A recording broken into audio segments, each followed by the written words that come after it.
the biggest lesson, number two, is never ever give up. That's the biggest lesson, because there is an energy in me, or there's a push in me. It's like my family is waiting for me for the good news. I must succeed. So that really hit me very hard. So lesson number two is never ever give up. And then lesson number three is, if I want to succeed, I need to burn the boat. So which means when I come to Singapore, I really entered everything from Myanmar.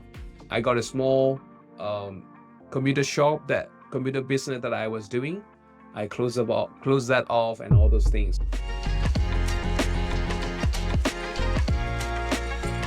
Good morning, good afternoon, good evening, good day.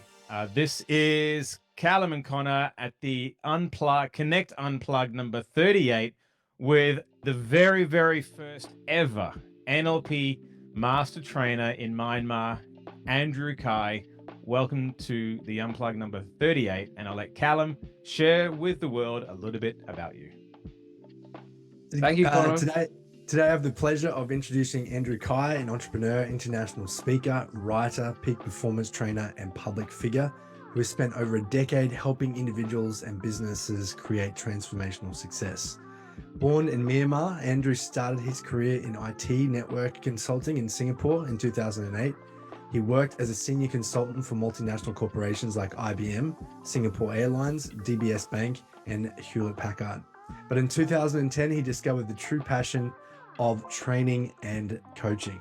Since then, Andrew has trained individuals and organizations across Southeast Asia, including Australia, Singapore, Malaysia, Indonesia, and Myanmar.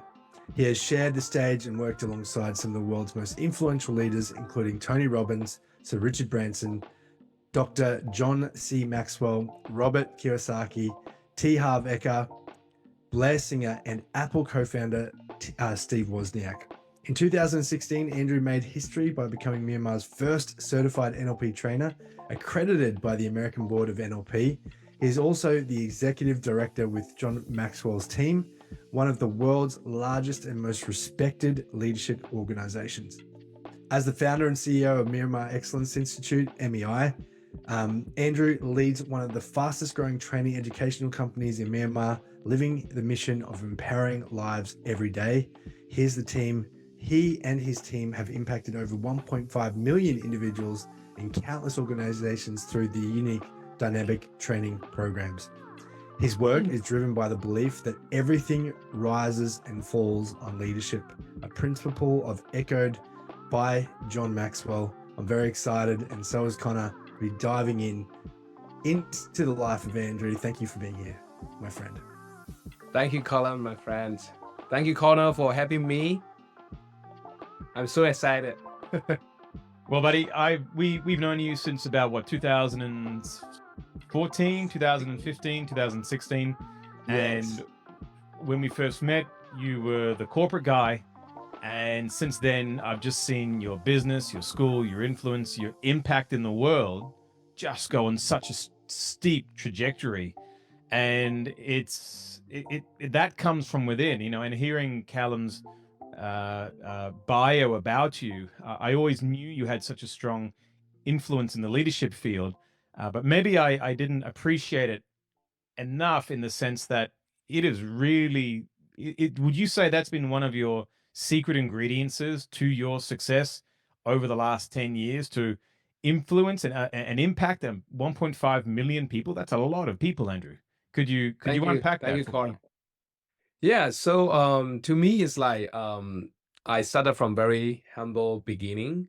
My dad is a school teacher from a small town, and when we grew up, and he decided something like for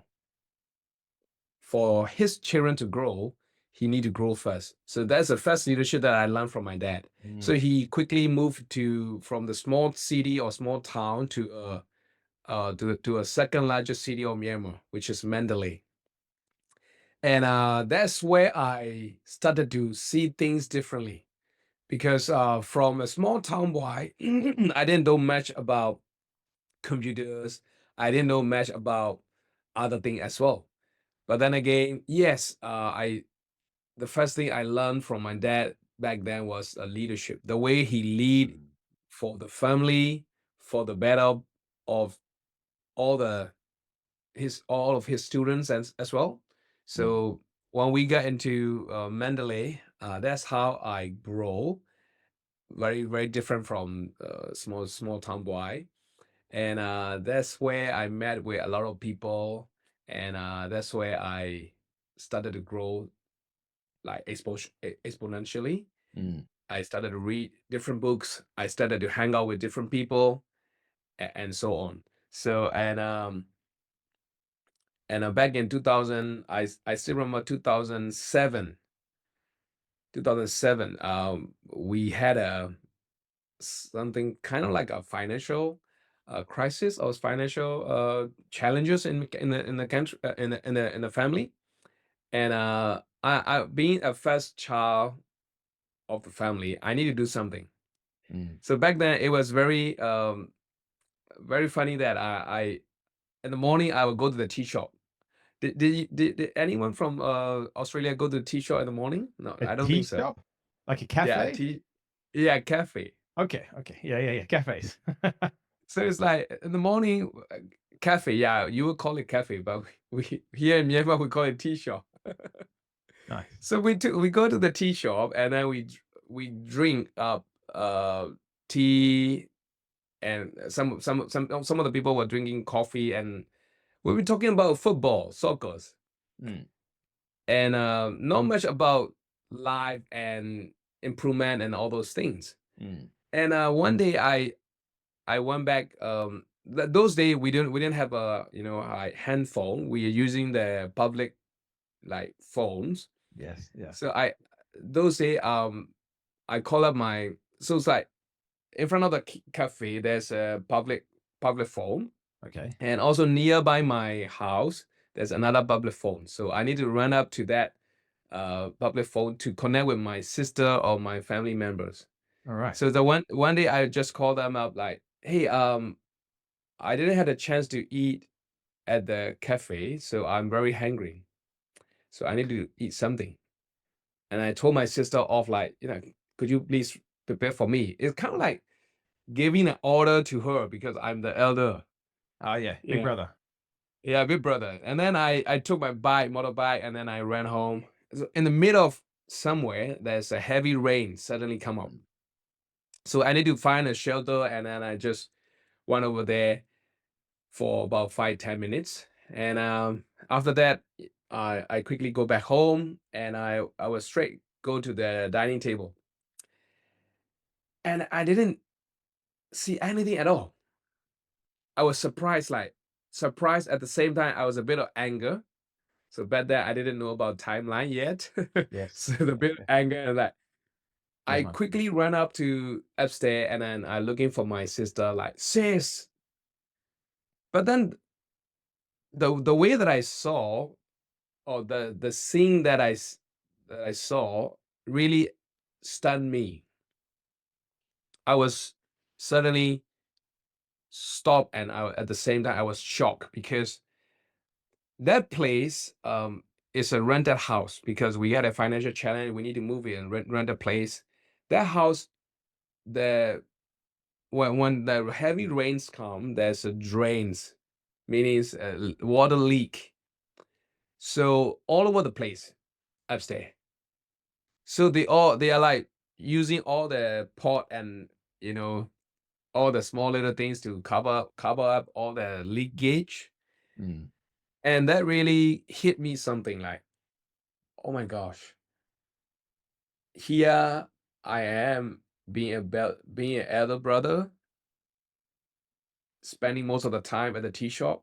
I would spend most of the time at the tea shop, like probably 2-3 hours a day in the morning without doing anything, without doing so much of benefit to me or benefit to the Mhm. society or to the family. I would just spend most of the time there. So that was a first hit. Like, I need to do something. So I need to step up and lead. And that's how I get started. That's how first of all, I need to lead myself. So that's where the leadership journey began. Mm. That would have been quite the hit, as you said. And how old were you at this time?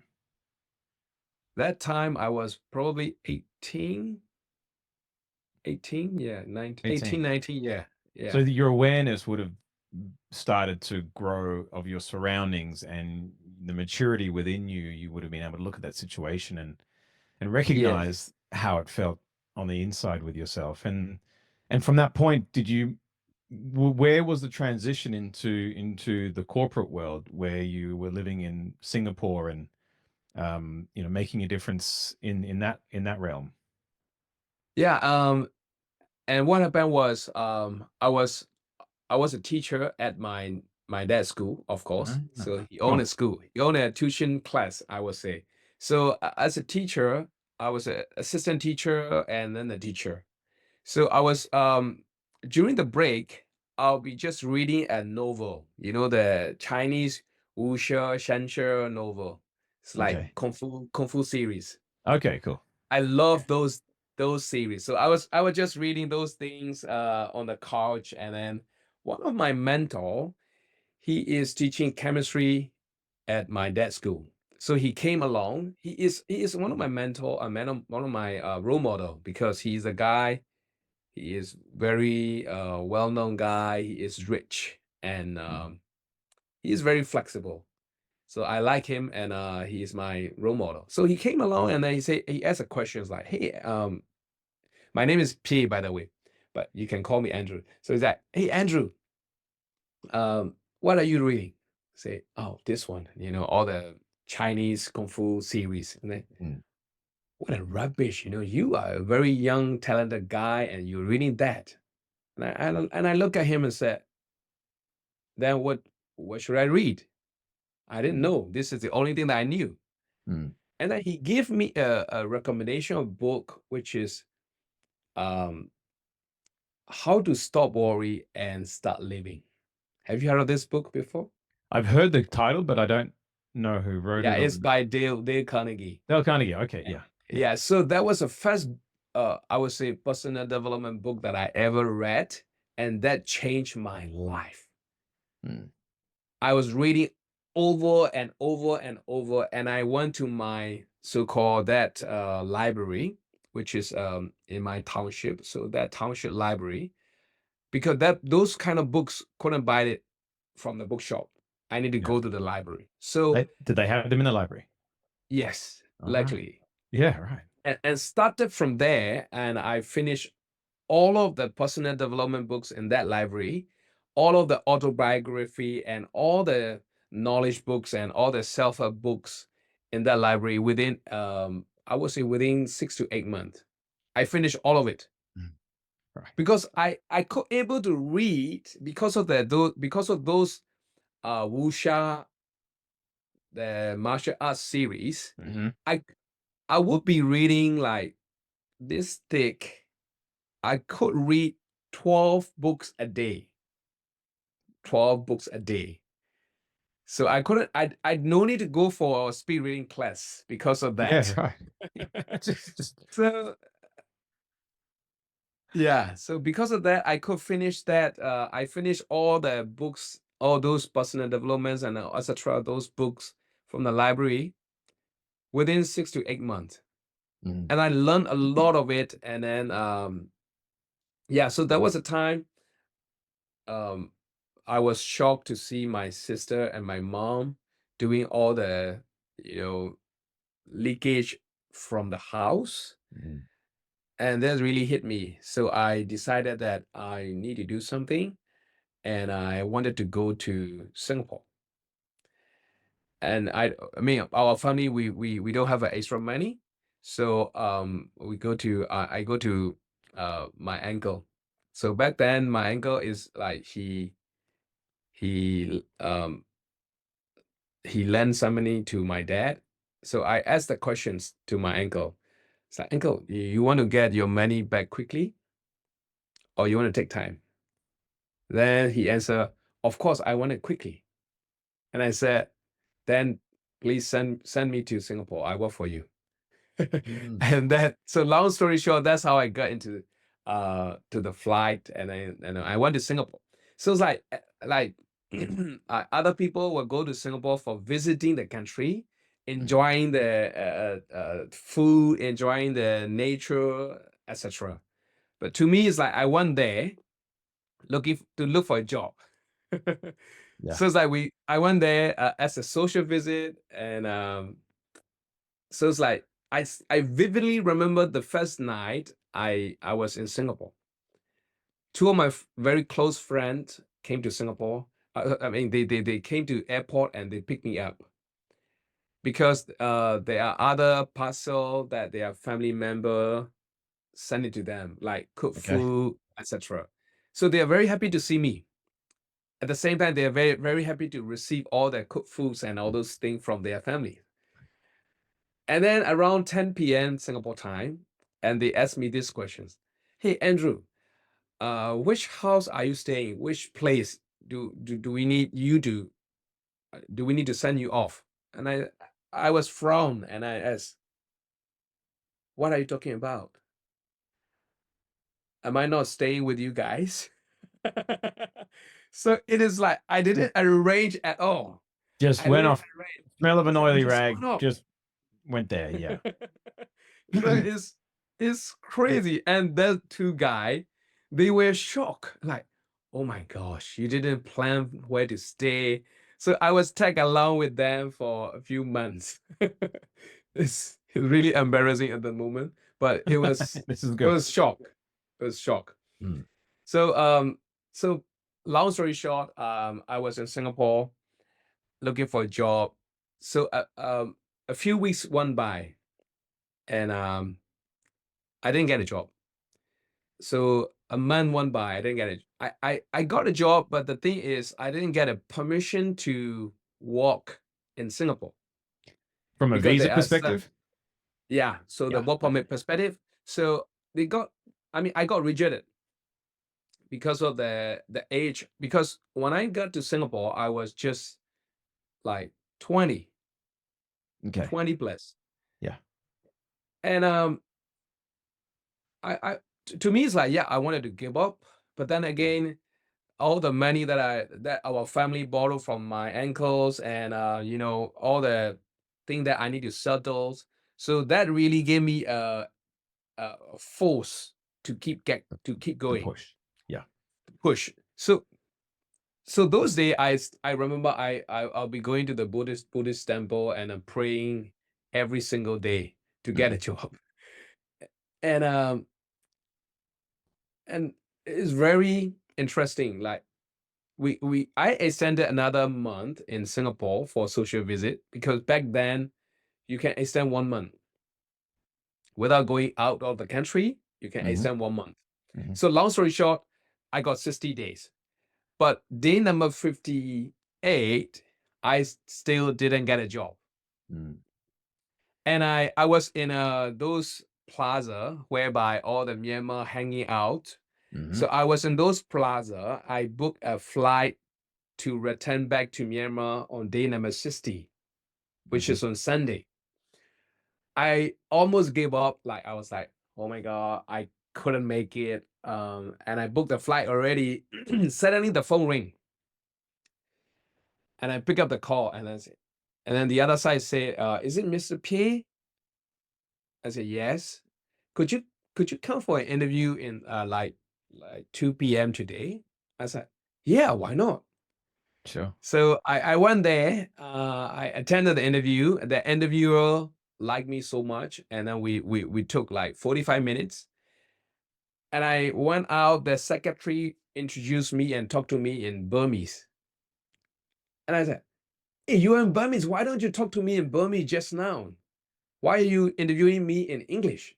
Mm. And she said, oh, this is a protocol from the company. We do it this way. And then she was curiously asking me a question like, what took you so long to, interviewing 45 minutes? Normally, my boss will only interview like 10, 15 minutes. Mm. Why took you like 45 minutes? And I said, I don't know. So what is that? What is that end of it? The end of it is like he liked me. The company believed that I'm the suitable candidate, but not enough time to apply a work permit. Yeah.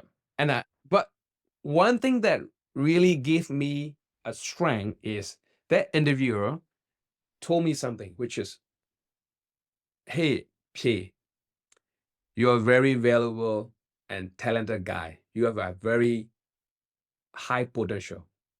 That really encouraged me something. Then I suddenly remember that I need to go for the first company who rejected my work permit. And luckily enough that company is just like 5 to 10 minutes away from it. So I quickly ran there. I met with the manager and I talked to the manager that, manager, may I meet or may I have a meeting with the boss? Mhm. And the manager said, what do you mean?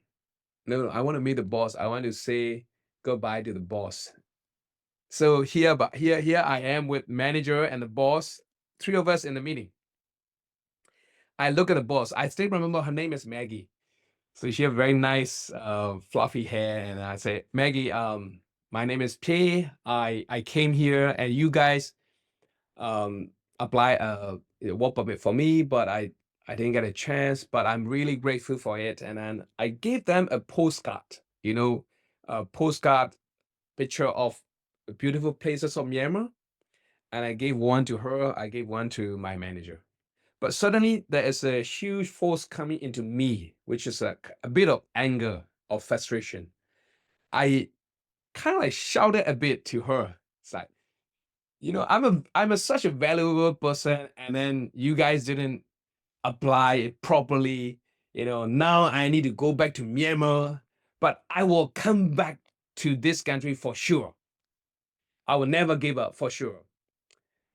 And then my English wasn't that good, because coming from Myanmar, English is not our first language. So I was just translating so much in the head. So when I'm about to go off, I'm about to close the door. What I wanted to say is, if given a chance, I would like to meet you again. It's like, hope to see you again. But I didn't know. So when I'm about to close the door, I look at to the boss and the manager and say that, see you tomorrow. And I bang the door and I cool off. Right. See you tomorrow. So I This don't is know on what day. This is on day 59, right? We're still on day 59. No, day 58. Day 58. Oh, the Friday. Yeah. Friday, yeah. Yeah. And I was like, the moment I walked out of the office, I was like released of something. I was kind of like walking on the air or something like that. I was like, okay, well, no matter what happened, I did my best. I'm really glad that I did. At around 6 p.m., my manager called me and say, hey, Pyay, would you be available tomorrow to go to the Ministry of Manpower? I say, yes. So long story short, we went to Ministry of Manpower on Saturday because Singapore, we work Saturday a half day. Okay. Even the government offices. So we went there around 9:30. So 10 we applied for the appeal letters, and then within 1 hour it got approved, and then I got 2 weeks extension on my passport. So like it was like I hit a jackpot. Right. So that was really a big change of my life. And you were early 20s? 21. 21. I just turned 21. Yeah, right. Okay, Cal, I know you did some amazing stories traveling around the world. When I was 21, I think I was living in London, and you just do whatever comes to mind. Yes. And you just you roll the dice and take the gamble. And for you, it absolutely paid off. And from there, you stayed in Singapore, grew your corporate career, and it's funny how now you're back to teaching, which is what your dad did and what you did before you got into the corporate world. Yes. What was the transition, and around what age were you when you realized that there was more to the world? You wanted to give more. What was what was the little voice within you, or if it was a voice, or you woke up one day, what was that trigger point where you went, you know what? There's more out there. Yeah. Very interesting thing is that when I landed a very amazing job in Singapore, my first job, being at the age of 21, I graduated from university, computer university from Myanmar. And also I was like certified, you know, I was crazy about certification back then as well, Connor. Okay. Okay. So I was that's the story of it. So I'm a certified so-called Microsoft certified engineer and administrator and all those things. I got a lot of certification. So because of that, I landed a good interview and I got a good position. They gave me a team leader position, Connor, Okay. which is crazy. I'm just 21 years old and gave me a team leader position. And I need to lead 5 people. 5 people. So I'll just call it a 1, 2, 3, 4, 5, 5. So number one, that person is eyeing that leadership position, but the manager didn't give it to him. So when I got it, my first job, and he didn't like me at all. Mm. So during that so-called meeting, I would say I will propose something, but he will be always saying no to me or no to the board. Mm. So out of 5, 1 is gone, and second one is a tall guy, very handsome. He'll be good just going around the so-called office, talking to the people very nicely, very friendly guy. And whenever I ask him to do something, he will always say yes. And I still remember he's the only guy call me boss. He's like about my age. And he always says yes, boss, yes, boss, yes, boss. And get nothing done. Ah. So out of 5, I got 2 gone, Connor. And the other 2, they were like very senior ladies, and then they are like not very much in rapport with me. And they will always say that, manager asked me to do something, so I will not ready. I'm not valuable for you. That kind of things. So out of 5, 4 is gone. So the last one, he's a very friendly guy, but in order for me to lead him, I need to go out with him for a smoking sessions. Okay. He went out there, smoked twice a day. So I'll be just standing beside him. I don't like to smoke. So I Okay. just standing beside him and say, had a rapport with him, listen to what he said. And that's how I got into a few things then. So long story short, like my probation period, which is 3 months. So get into 2 months, my manager called for a meeting with me, one-to-one meeting. So the meeting took 1 hour. So the summary of the meeting is, number 1, the project are not finishing. Number 2, my leadership skills. The manager told me, your leadership skills suck. I was like, oh my God, is there a thing called leadership? I didn't know. I was just 21 years old. I didn't know. And then the last thing is really, really shocking me, which is if you keep going that way, your position is not granted. That means you'll be fired. Yeah. So that really scared me. So right. I wanted to learn something. So that was on Thursday. I remember that. So Friday, normally I go out for TGIF drinking session with my buddies and friends. I didn't have a idea or thought to go out on that Friday. I was looking for leadership book, to save my career. Mm-hmm. And I couldn't. I mean, I couldn't able to understand some of the book because the grammar level or the way they write in English didn't suit me. Mm. Then I found this guy, which is become my mentor, which is John Maxwell. Yes, I remember seeing photos of you. Yeah. So one of the book that I start reading is the way he wrote is very simple to read, which is 21 Irrefutable Laws of Leadership. Mm. And I pick up the book and then I just read the whole week. And eventually I started to change a bit in a bit of behavior in a company. And that really saved my career. And that really started, implanting the seed of, oh, this could save my life and my career. Why don't I give back to the society? Why do I share my story? That was a bit of seeding. Yeah. Yeah.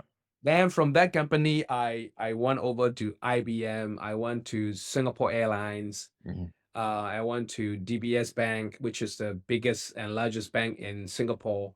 And I finished up with Hewlett Packard. Mhm.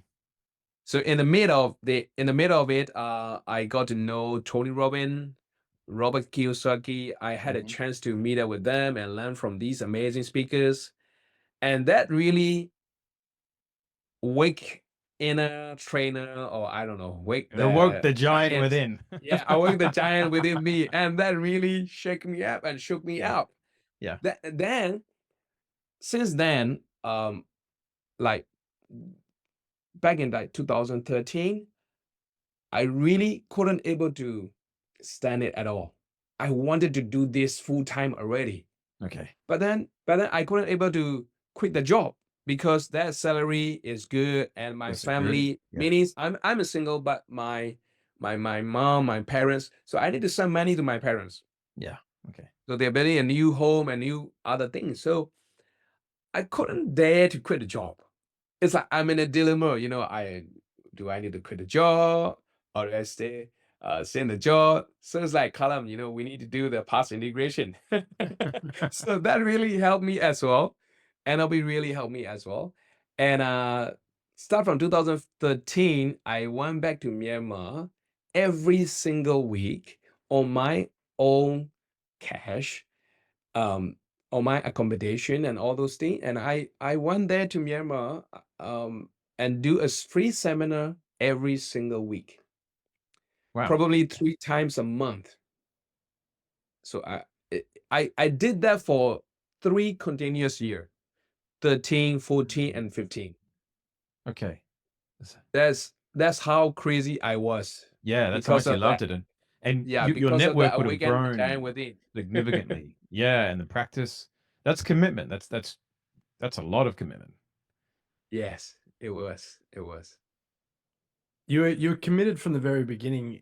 When I met you as well, just watching you in the training room at NLP Trainers Training, um, which was a feat in and of itself. Seeing you walk into the room and looking at how confident you were, and it's one of those interesting trainings that when people come to it, they typically are in some sort of form of overwhelm or meltdown, or some sort of anxiety response to this huge event that's about to begin, that they're responsible for getting up on stage in front of sometimes hundreds of people. They're having to prepare and refine their presentations over and over and over again every evening. And I remember you because you didn't seem affected by the moment. You didn't seem affected by the amount of work that was ahead of you.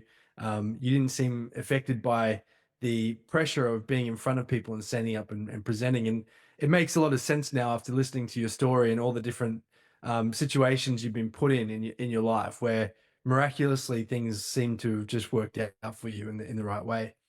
And Thank you, I wondered, what it was that allowed you to go through that experience at trainers training. Um, Unlike any of the other people that you did it with, you did it with a big smile on your face. You did it with confidence. You were having fun, but you were also very, very professional at the same time. Was there a lot of that past experience that you brought with you? Was it maybe a sense of, hey, I'm in Australia living my dream. I'm doing something that I love, or was it still? Were you still in that position where you had that keen sense that you had to provide for your family? What was it that kind of allowed you to have that type of attitude at NLP Trainers Training? Thank you, Callum. So to me, it's like I got a 5 biggest lesson from my life. So number one is that when I saw my family struggling, and that really pushed me and gave me so much of breakthrough inside. So number one is family is important. And number two, I got a job on day number 59 out of 60. That really gave me like never give up. Never ever give up. There is a hope all the way if you never give up. I mean, it really gave me a goosebump. You know, I wanted to quit already because come on, day number 58. Yeah. I didn't get a job. A lot of I people wanted would have to- just given up too. A lot of people would have thrown Yes. the towel in. They would have booked their flight back to Myanmar. They would Yes. have been boarding the plane. They wouldn't have attempted to go back to that first place of work where they messed up your visa. They wouldn't have tested all these different ideas that you were rolling out. Yeah, And mate. So it's like the biggest lesson, number two is never ever give up. That's the biggest lesson because there is an energy in me or there's a push in me. It's like my family is waiting for me for the good news. I must succeed. So that really hit me very hard. So lesson number two is never ever give up. And then lesson number three is if I want to succeed, I need to burn the boat. So which means when I come to Singapore, I really entered everything from Myanmar. I got a small computer business that I was doing. I closed that off and all those things. So when I go to NLP trainer trainings back in 2016, I mean, thanks to Connor and Rosie, I mean, they are such an amazing sales professionals I ever met. You know, I still remember those calls that I made with Connor. I don't know. I only wanted to go for NLP trainer trainees. And I asked the simple questions like, do I need to go for that full international trainee? And then he asked me like, what is your outcome? What do you want? And that really cleared me up and clear things out. And I easily and quickly made decisions like, yeah, that's the road that I want to go. I just thought of something, Andrew. As you said Yeah. that, this morning there was like a Tony Robbins thing on where he was doing like the Rise Summit or something like that. Yes. And he was talking about archetypes. And he said, we have different parts of us that represent different archetypes. And the two archetypes that I saw when he was talking, one was the warrior and the other one was the magician. And hearing you say this right now, because as you know, one of my beliefs is that people love to buy. Maybe there's an archetype of a great buyer. And through your communication, you can invoke that part of someone, that archetype that is the great buyer, and you create the space for them to actualize being a great customer or a great buyer with your energy and your language. Hey guys, Kallum and Conor here from Connect Coaching. I hope you're enjoying this episode of the Unplugged podcast. We're jumping in to let you know about something really exciting, the Forever Client Matrix. Absolutely. What we love doing is lighting people up and helping them realize that their future is bright and most importantly, making a difference in this world. So we are very excited to be able to share this with you. If you want to turn every prospect into a Forever Client, then please click on the link below in the description and get instant access now to your preview of the Forever Client Matrix. Enjoy. And that part of them comes out in a sales context. Yes. And you have this ability to do that. That's an interesting. Yeah, exactly. So that great buyer archetype comes up, and I committed to all the way. So I booked like 4 international certifications with you, and I was like, I thought of something like what Kallum was asking that questions like. I thought of something like, I'm going this already. I want to full in, so I need to burn this fucking boat. Then I quickly answer, oh, what do I need to do? And I resigned from the current company. Wow. I put up the resign that I wanted to go full into this business. It was scary, man. It was scary. Yeah, that's Yeah, there are a few saving in my bank account, but this is new territory. That's new territory. I didn't know NLP in that level or timeline in that trainer level. I didn't know that yet. And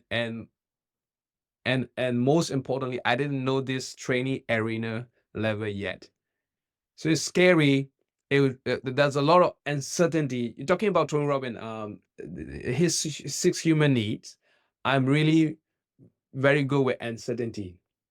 I love uncertainty. I love to go and meet people and all those things. So in sales, we need to love uncertainty as well, because the only thing certain enough is the uncertainty. yes.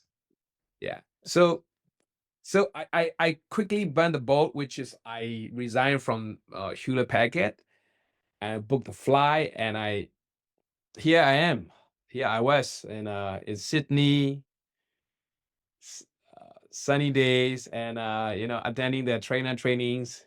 But at the back of my mind is telling me that, hey, you better start working and taking notes, and you better pass this exam, because we got an exam going on. that really something, right? That's And right. training, we got an exam need to go for. 6-7 hour exam. Yes. My hands are really tiring already, but keep writing because Yeah. I got nowhere to go, Callum. I already burned the boat. This is the only way for me to keep going and for me to be successful. So as soon as I got a job, as soon as I got the certifications, I quickly go back to Myanmar and start, building my dreams, because I already burned the boat, and it create me a new opportunity. It really opens up new doors. Awesome. So that was really number 3, which is burn the boat. Well, I didn't know about the burn the boats part, but I could definitely see that you were, 100% all in, and that you were, Thank you. serious about what you wanted to achieve. And Yeah. I think having that behind you and having that focus, energy towards what you wanted, and knowing clearly on what your outcome is quite important too, because a lot of people coming into those trainings, they don't always exactly know what they want to utilize these skills for, but you had a very clear image in your mind. And now, and what you haven't mentioned, or we haven't mentioned yet, was that you were the very first person in your country to be recognized as an international trainer of NLP. And we do a lot of conversations with a lot of the greats of NLP, especially the guys that created NLP and started NLP. And I think they could only have dreamt that someday in the future. And I know Tad would have been very, very excited to know that timeline therapy and NLP was now in Myanmar, which, maybe not everybody has heard of where Myanmar is. It's between India and Laos and China, in that region. So was it an easy transition to go back to Singapore and to start talking to people about what NLP was, or were they looking at you like you were speaking a completely foreign language? Definitely, man. It's a completely different language. It's like alien language.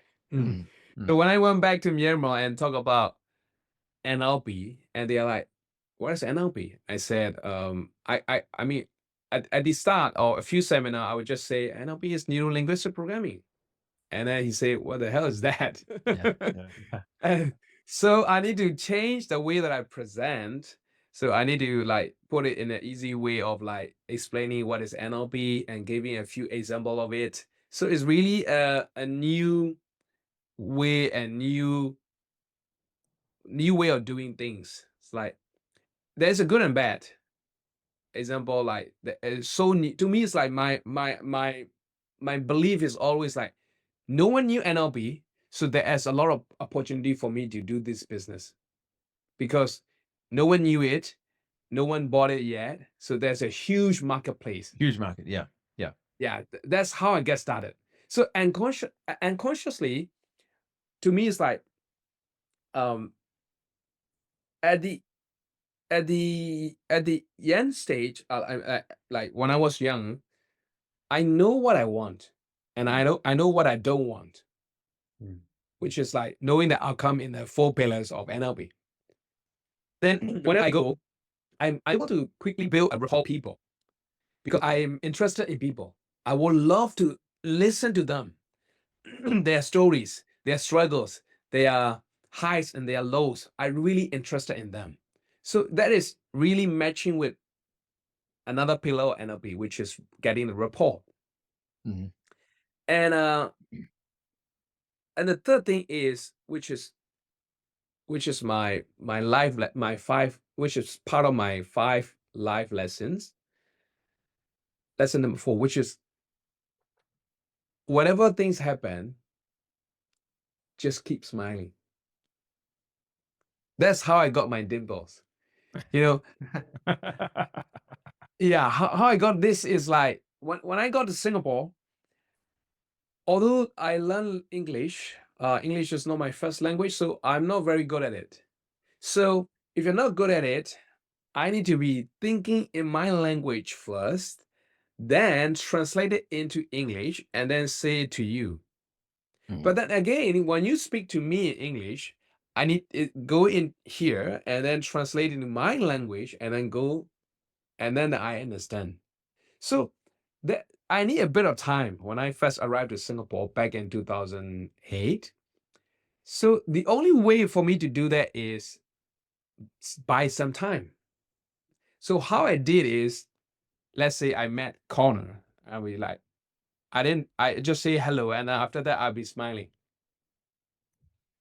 Then Connor says something, and I keep smiling, and then I buy some time, and then I translate it, and I keep like having a conversation with them. Mm. So that really gave me a flexibility, which is a third pillar of NLP. I'm very, very flexible. So when I go to Singapore, I decided to go to Singapore. The only outcome is to stay in Singapore. I would do anything. So much so that I even change my so-called translate or transform my driving license into international license.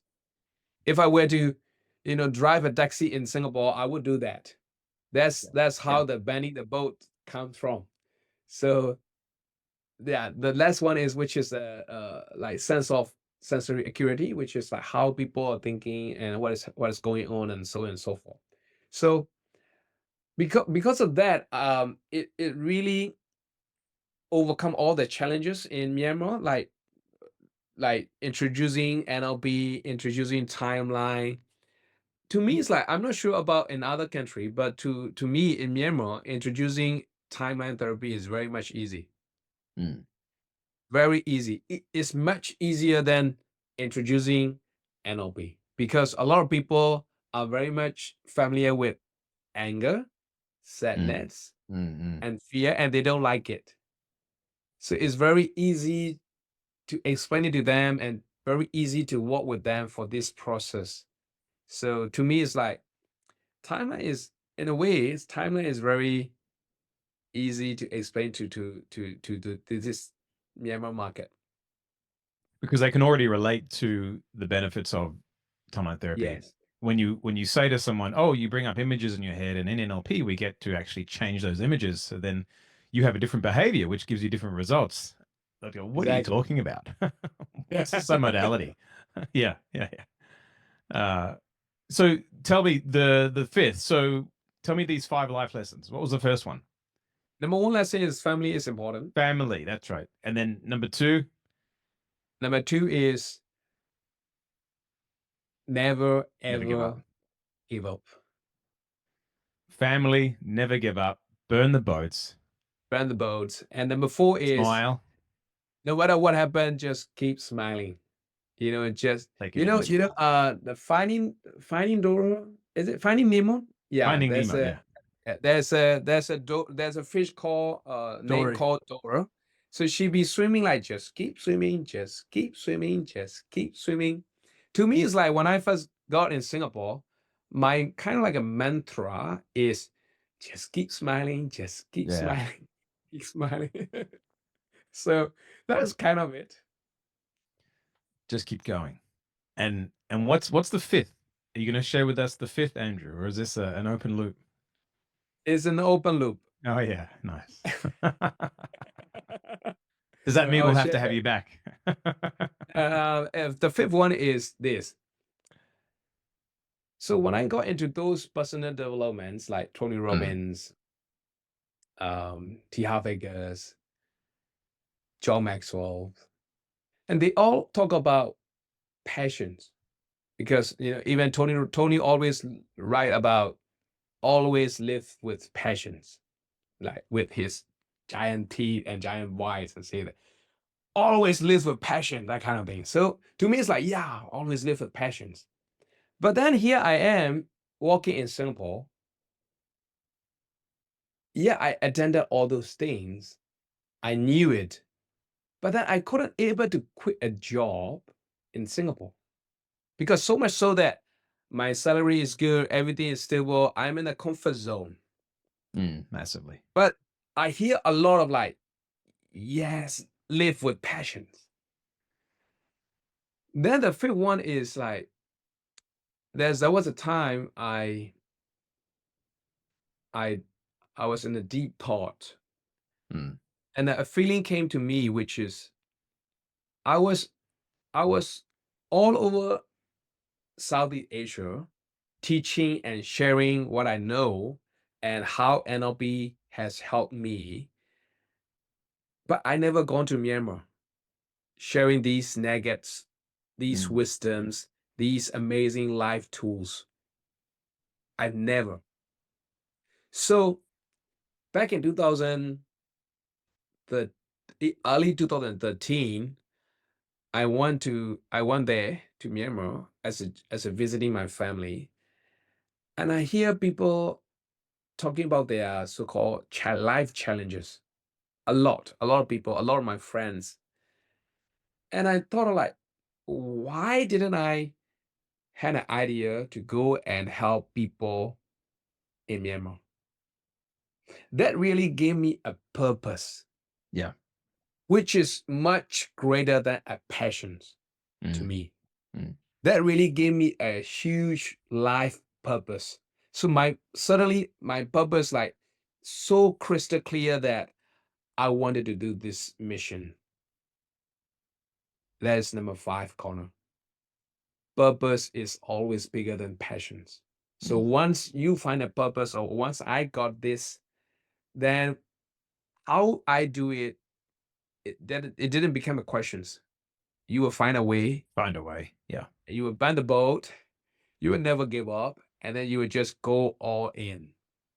So to me, that are the 5 life lessons that I got. I appreciate you sharing those. Beautiful. Family. Thank you, mate. Family, number 1. Yes, family. Families really gave me a push and pull, love, sometimes quarrel, but those quarrels are very sweet. And yeah, nowadays I become a father. My little boy Bruno, he is 3 years and 4 months old. Awesome. Great age. Yeah. So that become another family, which is my own family. That really gave me more energy, more meaning. Yeah. Yeah. So to me is that 5 little, or to me is very big, that 5 lessons. Yeah. 5 lessons will be with me throughout the whole life. And that really gave me energy. That really gave me whatever I want. Whatever I need to do something, I just thought of that 5 Tap and into that. And it happened just there instantly. you go. In regards to leadership, for people who are listening, could you give 3 brief insights to what or how someone could cultivate their leadership even further? Yeah, thanks, mate. To me, it's like, yeah, people who listening to this would have read or have listened to other leadership as well. So I will just share my based on my experience, Mm. Mhm. which is I told you already. My first job was good salary, um, good package, good positions, but I was struggling. So after reading the book, I started to understand why I wasn't doing well. Mhm. You know, what happened was at the start of that company, let's say for a few days, those five, my colleagues, I mean, I'm the team leader. So these five colleagues, one after another, they came to me and asked me whether or not I want to join them for lunch. And for the first few days, like for first like 1 or 2 days, my manager told me that, yeah, I want to go and lunch with you. So to me, it's like, okay, I'm going with my manager for lunch. So I say no to them. Then eventually, I don't know what happened inside here. There's an ego. It's like, yeah, I'm a team leader. Team leader only go with a manager for lunch. That kind of things. Yeah. So whenever like day number 3, 4, 5, whenever the colleagues they genuinely want to have lunch with me, they came to me and say that, hey, Andrew, let's go for lunch and all those things. I say no to them, Mm. which is I don't know, is a big ego or I don't know. No to them, and I look for my manager. Manager went out with other people, and I eat alone. Mm. Mm. And then suddenly, what happened was I was started to having a distance between my team members, Mhm. Mhm. and they started to like there's no trust between me and the team members because there is no love between me and the team member. There's no respect between me and the team members. Mhm. So the first leadership lesson that I earned or that I learned the most is in order to lead people, I need to first love people, genuine respect and love and care for the people. So the first lesson, leadership lesson is I need to love people genuinely, not a fake one, genuinely, because they know, they knew it. Mm. And the second thing is, okay, I genuinely care about people, I genuinely love about people. Then what is next? The next is in order to lead people, what is leading to me is like leadership is all about influence. Leadership is all about influencing other people to do what we're supposed to do what the general goal is, to take actions. That's what leadership is all about. So to lead people, we need to know what is already influencing them. So the second L is I need to learn about these people. Like what is influencing you? What gave you motivation? What gave you dissatisfactions? What gave you this, that, all the things? So Understanding what makes your team tick. understanding, yes, Yeah. correct. So that's where NLP is really handy and very impactful, easy, effective, because NLP teach about rapport, NLP teach about linguistic, Mhm. NLP also gave me opportunity to learn more about people that I'm leading. So number 2 leadership lesson is to learn about people, Yes. to Learn learn about about these people. people. Yeah. Oh, and the third one, I'm just conscious of time here. Sure. And so we have about another 5 minutes or 4 minutes. Sure. So could you share the third one, and then we would like to share with everyone where they can find more, where can they find you? Sure. So number 1 is love the people you Yes. lead. And number 2 is learn about the people, get deeper understanding about the people that you're going to lead. Mm. Then apply in your life, which is live. And that's the only way you lead effectively to the people you want to lead. To live it. Yes, to live it. Mm. You knew it already, but you got to live it. Got to practice what you teach. Yes. Love it. Andrew, it's been an absolute pleasure having you on our Unplugged podcast today. I feel like we could absolutely keep going. And in the meantime, if anyone would like to connect with you, if anyone would like to find out what you can give and your knowledge and apply it to themselves, where can they find you, Andrew? They can find it in so many social media platforms. Okay. Mainly I teach it in Myanmar, and so they can find it on YouTube. Just type my name, Pyay Khaing, and then they will find me. You have how many followers on TikTok do you have now? A few. TikTok is 2.1 million, Oh, nice. and Facebook is about over a bit of 2 millions. Incredible. Okay. That's insane. And Big influence. This is my first book, and I already sold 5,000 of it. And soon this will release in English. Good, But good. Currently is in Myanmar. Brilliant. Well, Andrew, like I said, it's been Thank an you. absolute pleasure seeing the trajectory, the influence and the impact that you've been making in the world. And I love your energy. I've seen some of your videos. Most of them that I've seen are in Myanmarese, Burmese, the language. Yes, Burmese. Burmese, but what you, as we know, the words we say are only a small % of our communication. Gosh, what you do communicate is huge with your energy, and it's clear that your passion and purpose come through with when you teach. Thank you, mate. It'll be an honor, and thank you for the opportunity as well. Our pleasure. Our pleasure. Thanks for being here. Hey guys, Kallum and Conor here from Connect Coaching. I hope you're enjoying this episode of the Unplugged podcast. We're jumping in to let you know about something really exciting. If you are a practitioner, a coach, or a trainer in the alternative therapy modality space, the Forever Client Matrix is something that we've modeled in the last 30 combined years, both Conor and my experience. And we've turned it into a 2-day intensive, and we want to give you a preview of that, the Forever Client Matrix. Absolutely. We want to make the bar for them to enter into that program very, very low and have them get incredible results. I've sold about $40 million worth, and together we've sold about $100 million worth with our teams. That's right.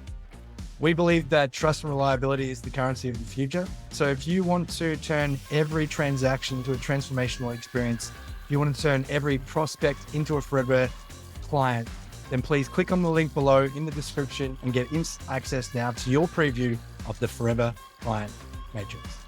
Enjoy.